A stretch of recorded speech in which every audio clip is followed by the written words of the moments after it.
Teacher पढ़ा रहा है, समझ ही में नहीं आ रहा, खुद ही पढ़ा रहा है 45 मिनट, ये जा रहा है, ये ऐसे हो रहा है, फ्लूइड डायनेमिक बर्नौली प्रिंसिपल, हाँ ऐसे ऐसे बता रहा, कुछ समझ में ही नहीं आ रहा, कुछ पलटता ही नहीं था दूसरी तरफ कि कुछ बता दे। तो हम कहा जब खुद ही को पढ़ा रहे हो तो पढ़ा लो। और हमारी तरफ टीचर देखता था, हम समझ जाते थे कि हमसे कह रहा है कि भैया तुम चले जाओ। पिताजी पूछते थे और अरे मैंने कहा मन नहीं रहा, बोले जाओ गाँव चले जाओ। और गाँव में सब 2-3 हमारी उम्र के लड़के थे, वो सब बेचारे स्कूल जाते ही नहीं थे, बाहर निकले, सिगरेट लगाए।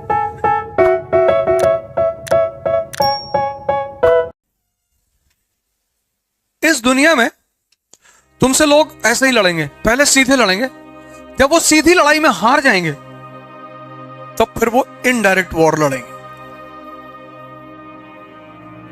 तुम अगर बहुत गौर से देखो तो तुम्हारे चारों तरफ जो तुम्हारा सो कॉल्ड दोस्त है वो असलियत में तुम्हारा दुश्मन है।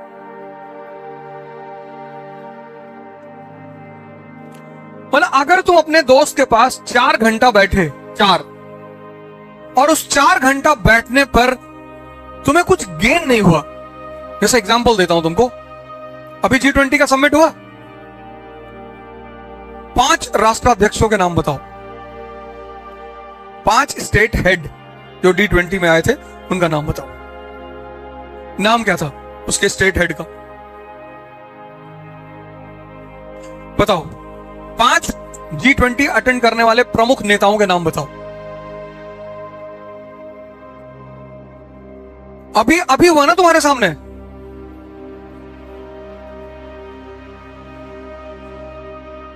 नहीं पता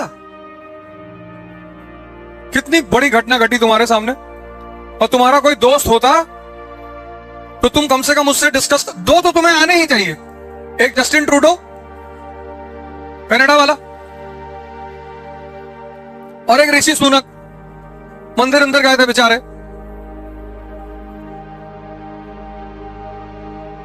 अब अगर तुम इटली के प्रधानमंत्री का नाम नहीं जानते तो तुम्हारा लड़का होना बेकार है।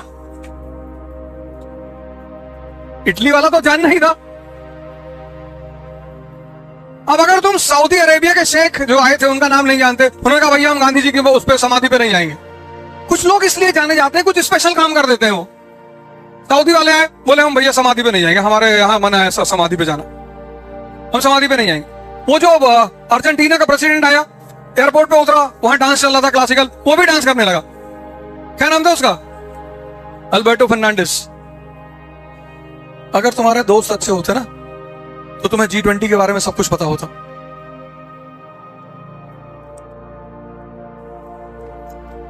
बोले साहब ये गांधी जी नहीं होने देंगे, बोले गांधी को हम संभाल लेंगे, तुम टेंशन मत लो, इस देश की जनता पागल है, हम इसको लड़ा देंगे, हिंदू मुसलमान करवा देंगे। ये भिखमंगे हिंदू मुसलमान। इस देश में सिर्फ एक कम्युनिटी है जो अमीर है, 2 शानदार। एक तो पारसी, तो खैर वो तो अलग कम्युनिटी है, वो तो शाही कम्युनिटी है, वो तो जन्नती कम्युनिटी है, उसमें कोई गरीब है ही नहीं। एक तो सिख है।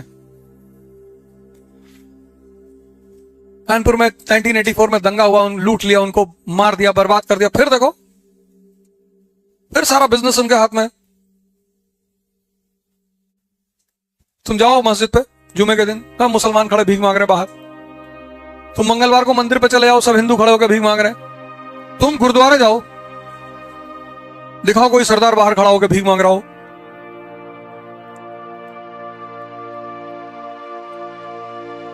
गुरुद्वारे के आगे कौन भीख मांग रहा है? हिंदू और मुसलमान।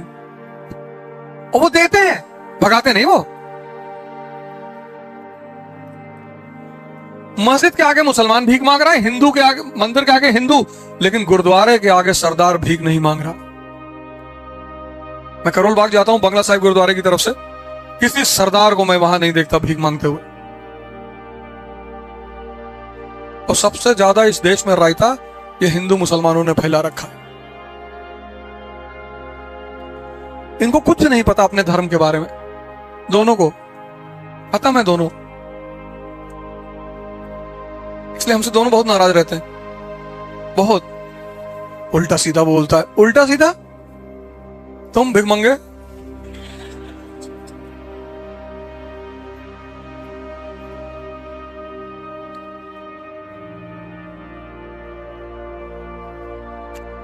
एक जन्नत की चिंता किए बैठा है, वहां परियां रहती, हाँ रहती होंगी।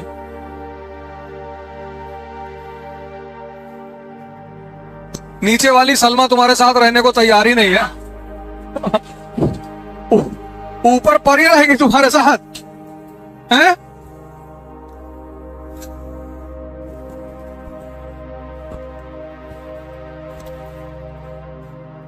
ऊपर परी रहेगी। और वही हाल हिंदुओं का है, इनको लगता है कि ऊपर जाएंगे तो मेनका का डांस देखेंगे, तुमसे झाड़ू भी नहीं लगवाएंगे सब स्वर्ग में, इतना मारेंगे ना तुमको।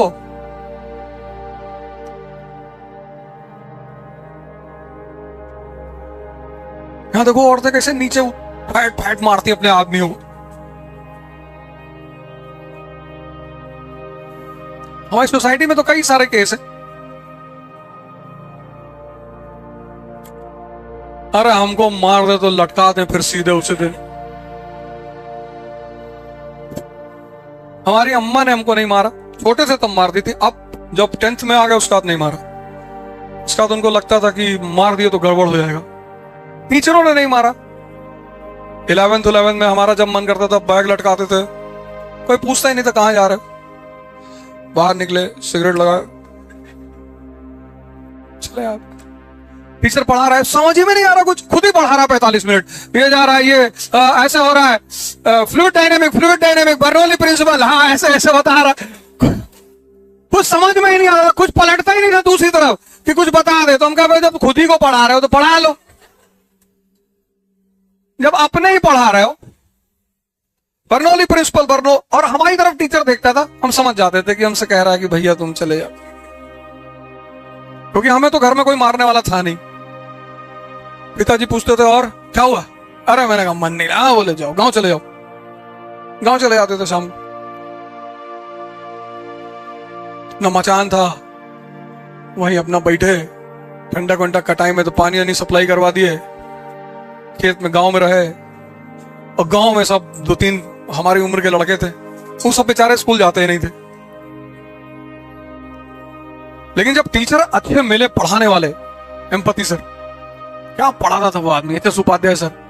मतलब मेरा मानना यह है कि जो पढ़ा रहा है आदमी ना, उसको इस बात का हमेशा ध्यान में रखना चाहिए कि यार जो मैं बता रहा हूं वो चीज समझ में आ रही है कि नहीं आ रही है।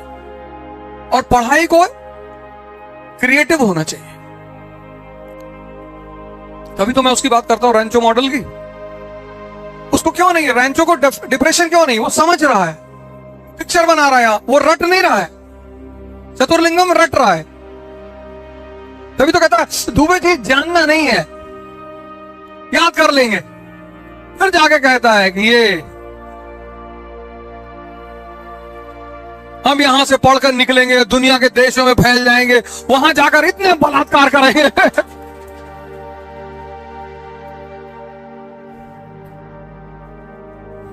और मंत्री जी को शुरू में बड़ा मजा आता है। तुम देखो तब तक दूसरे की बेइज्जती उड़ाई जाती है, लोगों को कितना मजा आता है। मंत्री को शुरू में बहुत मजा आता है, जब वो मंत्री की तरफ टर्न होता कहता है ये बहुत जाहिल लड़का है। उस मूवी ने बड़ा अच्छा काम किया था, बड़ा कमेंट किया था, बहुत अच्छा काम किया था। उस मूवी ने हमारी भारत की जो शिक्षा पद्धति है उस पर कमेंट किया था। देखो उस मूवी में भी वो जो लड़का होता है जो सुसाइड करता है, जॉय, तो कहता नहीं आमिर खान उसे डीन से जाके कहता है कि यहां के प्रेशर से मारा, तुमने मारा इसको। भाई किसी के फादर को बुला के उसको बेइज्जती करोगे, वो तो हमारा फादर नहीं थे, नहीं तो डीन को ही लटका दिए होते पकड़ के ऐसे।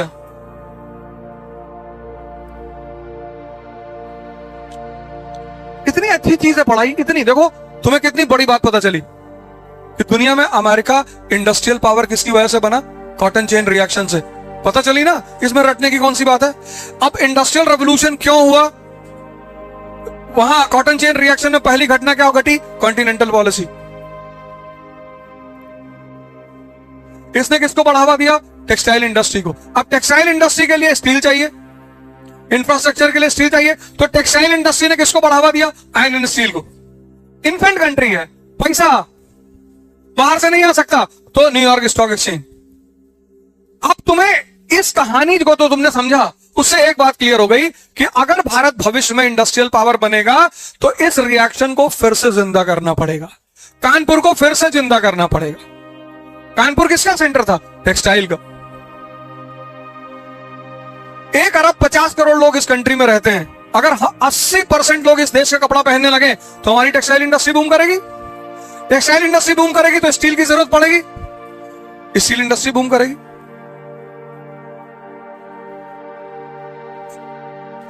ये बात समझ में आई? रटना कहां है यार? क्या रटना है? कुछ रटना है? नहीं, रटना ही नहीं है।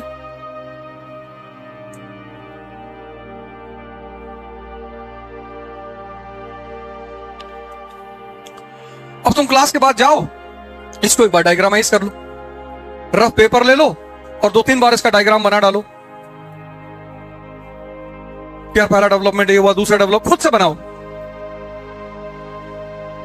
अपने वर्डों में। मोबाइल सामने रिकॉर्डर ऑन करके डिक्टेट कर लो, बाहर लगा लो, 2-3 राउंड घूम लो।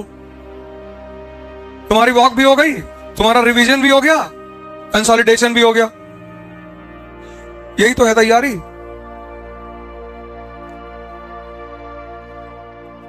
और तैयारी कोई अलग चीज थोड़ी है, सिंपल सी चीज है। ये सब समझने की बातें हैं, इसमें कुछ रटना ही नहीं।